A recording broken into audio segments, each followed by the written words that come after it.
नमस्कार दोस्तों, मैं अमित आपका एक बार फिर से स्वागत करता हूं मेरे चैनल में। दोस्तों, आज मैं आपको बताऊंगा 2021 की कुछ फाइनेंशियल डेडलाइंस के बारे में। अगर हम इन डेडलाइंस का पालन करेंगे तो 2021 में हम सभी टैक्स इश्यूज को अवॉइड कर सकते हैं। तो चलिए शुरू करते हैं।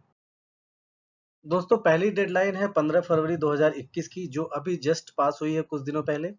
दोस्तों, ये डेडलाइन है इनकम टैक्स रिटर्न फाइल करने की कुछ स्पेसिफाइड इंडिविजुअल्स के लिए। दोस्तों, ये वो इंडिविजुअल्स हैं जिनको अपनी इनकम टैक्स की ऑडिट करानी पड़ती है अंडर सेक्शन 92E। दोस्तों, 92E इनकम टैक्स का वो सेक्शन है जो ट्रांसफर प्राइसिंग के अंतर्गत आता है। ट्रांसफर प्राइसिंग के बारे में मैं आपको थोड़ा अगर बताना चाहूँ तो ट्रांसफर प्राइसिंग वो चीज़ है जो सेम कंपनी में परचेज और सेल होती है दो डिफरेंट एंटिटीज के बीच में। तो उसके लिए जो प्राइस निर्धारण किया जाता है उसकी एक ऑडिट करानी पड़ती है। सो ये कुछ स्पेसिफाइड लोगों के लिए डेट थी इनकम टैक्स रिटर्न फाइल करने की। दूसरी दोस्तों जो डेडलाइन है वो है 28 फरवरी 2021 की। ये डेडलाइन है जो भी पेंशन धारक है उनको अपना लाइफ सर्टिफिकेट सबमिट करने का।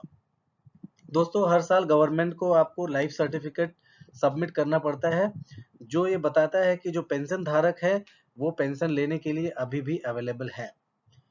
ये डेडलाइन 28 फरवरी है। दोस्तों, आप 28 फरवरी तक अपना लाइफ सर्टिफिकेट गवर्नमेंट के पास सबमिट करें जहां से भी आपको पेंशन मिलता है। नहीं तो ये हो सकता है कि आपका पेंशन डिसबर्स होना स्टॉप कर दिया जाए। और जो बहुत ही महत्वपूर्ण डेडलाइन है दोस्तों वो है 15 मार्च 2021 की, जो है last date of making advance tax payment. दोस्तों, अगर आपकी टैक्स लाइबिलिटी एस्टिमेट जो आप किए हैं, अगर आपकी वो 10,000 से ऊपर है कोई भी financial year, in this case अगर हम बात करें तो फाइनेंशियल ईयर 20-21 की बात हम कर रहे हैं। अगर 10,000 से ऊपर आपकी एस्टिमेटेड टैक्स लाइबिलिटी है तो आपको 15 मार्च से पहले एडवांस टैक्स पे कर देना चाहिए। अगर एडवांस टैक्स पे नहीं किया गया तो उसके ऊपर इंटरेस्ट और पेनल्टीज एप्लीकेबल होती है। डेडलाइन दोस्तों इसलिए इंपॉर्टेंट हो जाती है क्योंकि ये डेडलाइन बहुत बार बढ़ाई गई है सरकार के द्वारा, जो है पैन से आधार को लिंक करने का। ये डेडलाइन फिर से 30 जून 2020 से बढ़ाकर 31 मार्च 2021 कर दी गई है। जहां तक मेरा अनुमान है इसके बाद ये नहीं बढ़ाया जाएगा, क्योंकि ये 2 सालों में, पिछले 2 सालों में कई बार बढ़ाया जा चुका है। इसका नुकसान क्या होगा? अगर आप 31 मार्च के पहले अपना पैन कार्ड लिंक नहीं करते हैं आधार से, तो आपका पैन कार्ड इनऑपरेटिव हो जाएगा। मतलब उसको किसी भी जगह पे आप कोट नहीं कर पाएंगे कोई फाइनेंशियल ट्रांजैक्शन में। जैसे आप कहीं भी जाते हैं, पैन कार्ड देते हैं बैंक में, पोस्ट ऑफिस में, घर खरीदते वक्त, या और कहीं भी नया बैंक अकाउंट खोलते वक्त, वो पैन कार्ड आप यूज नहीं कर पाएंगे जब तक आप लिंक नहीं करेंगे। लेकिन अभी तक ये प्रोविजन है कि जैसे ही आप पैन को लिंक करेंगे आधार से, वो फिर से एक्टिवेट हो जाएगा और वो आपका फाइनेंशियल ट्रांजैक्शन में यूज हो पाएगा। लेकिन उस सिचुएशन को अवॉइड करें और हम 31 मार्च से पहले ही अपने पैन को आधार से लिंक कर दें। लाइन जो है अगेन वो 31 मार्च है, जो है लीव ट्रैवल कंसेशन अवेल करने का। ये एक नया स्कीम गवर्नमेंट के द्वारा लाया गया है क्योंकि कोरोना वायरस की वजह से फाइनेंशियल ईयर 2021 में एम्प्लॉयज ने अपने जो लीव्स हैं उनको अवेल नहीं कर पाए हैं, अपने वेकेशन नहीं ले पाए हैं, जिसकी वजह से वो लीव ट्रैवल कंसेशन का बेनिफिट नहीं ले पाए हैं।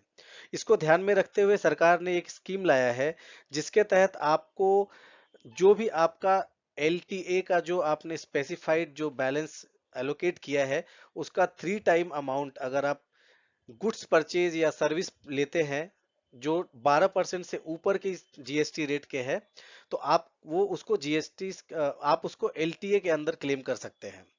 अगर मैं आपको उदाहरण के तौर पर बताऊं, अगर आपने 50,000 अपना एलटीए रख के रखा है अपनी कंपनी के पास कि मैं इतने का एलटीए लूंगा, क्लेम करूंगा, तो आपको 1.5 लाख रुपए का सामान लेना पड़ेगा, या 1.5 लाख रुपए की सामान और सर्विस या जो भी मिक्स आप करके ले सकते हैं। और उसके ऊपर जो है 12% की सर्विस रेट वाला वो होना चाहिए, या जो भी आप सामान खरीदें या जो भी आप सर्विस लें। तो इस तरह से आप 1,50,000 अगर आप स्पेंड करते हैं तो उसको आप इनकम टैक्स में एलटीए के अंदर दिखा सकते हैं और आपका टैक्स उस पर बच जाता है। ये पहले सिर्फ गवर्नमेंट एम्प्लॉयज के लिए लाया गया था, लेकिन अभी ये प्राइवेट सेक्टर एम्प्लॉयज के लिए भी एप्लीकेबल है। तो आप इसको 31 मार्च के पहले से पहले अगर चाहें तो इसका बेनिफिट उठा सकते हैं। 2021 की एक और डेडलाइन है दोस्तों, आपको रिवाइज या बिलेटेड आईटीआर फाइल करने के लिए, जो है फाइनेंशियल ईयर 19-20 की। दोस्तों फाइनेंशियल ईयर 19-20 की इनकम टैक्स रिटर्न फाइल करने की डेट थी 10 जनवरी 2020।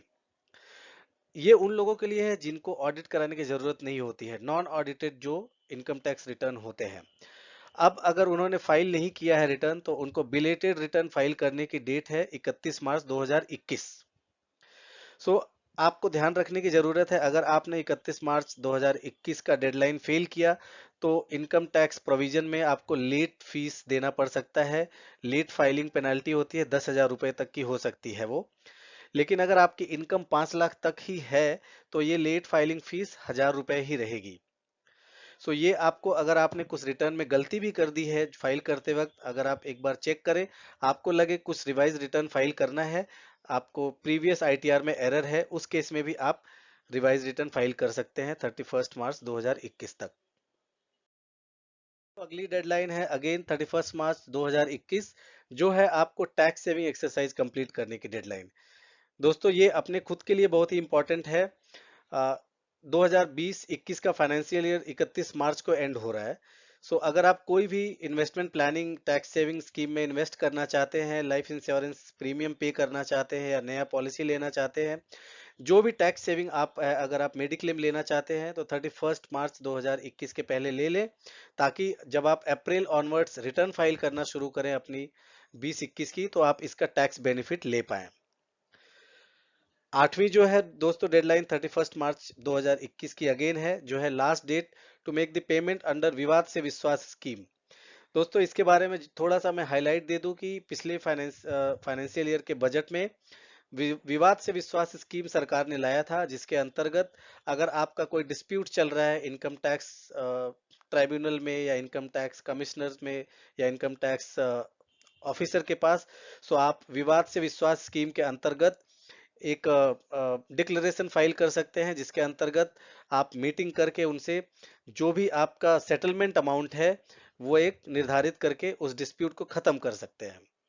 बेसिकली ये जो पुराने बड़े बड़े पेंडिंग केसेस है इनकम टैक्स में, उसको खत्म करने के लिए सरकार ने एक अच्छा स्कीम लाया है, जो एक जो डिस्प्यूट करता हुआ बंदा है और जो इनकम टैक्स ऑफिसर है, दोनों बैठ के डिसाइड करें और एक पेमेंट डिसाइड करें। तो जो भी आपका, अगर आपने रेजोल्यूशन हो गया है आपके डिस्प्यूट का और अगर उसका कुछ पेमेंट बाकी है, तो 31 मार्च से पहले पहले कर दें।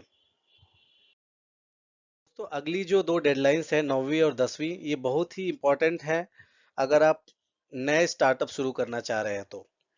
चलिए 9वीं डेडलाइन के बारे में बात करेंगे, जो है 31 मार्च 2021 की again, end of emergency credit line guarantee scheme. दोस्तों इसके बारे में थोड़ा मैं आपको हाईलाइट दे दूं। Emergency credit line guarantee scheme आत्मनिर्भर भारत पैकेज के अंतर्गत गवर्नमेंट ने दिया है, जो एक बैंक को फुल गारंटी देता है पेमेंट का, और जो लोन लेता है उसको कोलैटरल फ्री लोन देता है, मतलब आपको कुछ भी गिरवी नहीं रखना पड़ता है। सो इस स्कीम के अंतर्गत गवर्नमेंट ने 3 लाख करोड़ के पैकेज का अनाउंसमेंट किया है, जो आपको अगर चाहिए तो 31 मार्च के पहले पहले उसको अप्लाई करना पड़ेगा। ये दोस्तों ये लोन एंटिटीज को भी मिल सकता है और इंडिविजुअल्स को भी, अगर आप अपना खुद का बिजनेस शुरू करना चाहते हैं तो उस बिजनेस को शुरू करने के लिए ये लोन मिलता है, और इसको अप्लाई करने की आखिरी तारीख है 31 मार्च 2021। 10वीं डेडलाइन अगेन है, ये सिर्फ है गवर्नमेंट एम्प्लॉयज के लिए फ्रेंड्स। ये कोरोना वायरस के समय गवर्नमेंट ने जो एलटी वाउचर स्कीम जो लाया था, उसके अलावा गवर्नमेंट एम्प्लॉयज को इंटरेस्ट फ्री 10,000 रुपए का एडवांस गवर्नमेंट ने अनाउंस किया था। सो अगर आपने ये एडवांस अभी तक नहीं लिया है तो 31 मार्च के पहले पहले आप ये अवेल कर सकते हैं। ये जो एडवांस है ये रिकवरेबल है, और ये मैक्सिमम 10 इंस्टॉलमेंट में आपके सैलरी से डिडक्ट कर लिया जाएगा फ्यूचर में। बट ध्यान रहे ये सिर्फ गवर्नमेंट एम्प्लॉयज के लिए है, प्राइवेट एम्प्लॉयज को ये बेनिफिट नहीं है। डेडलाइन है दोस्तों 30 जून 2021 की। ये है आपको जो टैक्स का जो भी बेनिफिट है परचेज ऑफ न्यू हाउस पे उसको क्लेम करने की। गवर्नमेंट ने अनाउंस किया था दोस्तों एक स्कीम, जिसके अंतर्गत अगर आप न्यू होम बायर है और ये आपका रेसिडेंशियल हाउस है, अप टू 2 करोड़ वैल्यू का अगर हाउस है, तो इस अनाउंसमेंट के अंतर्गत आपको टैक्स बेनिफिट मिलता है, क्योंकि गवर्नमेंट ने जो है सर्कल रेट 10% से बढ़ाकर 20% कर दिया है। सो इसका फायदा बायर्स को मिलेगा। इसके लिए अगर आप बेनिफिट लेना है तो आप अपने बिल्डर से बात कर सकते हैं या अपने बैंक से बात कर सकते हैं। 12वीं है दोस्तों डेडलाइन, वो है आईटीआर फाइल करने की डेडलाइन फाइनेंशियल ईयर 2021 की। जी हाँ, जैसे हमने पहले बात किया फाइनेंशियल ईयर 2021 31 मार्च 2021 को एंड हो रहा है। उसके बाद हमको अपना रिटर्न फाइल करने का प्रोसेस शुरू करना होता है। उसकी डेडलाइन है 31 जुलाई 2021।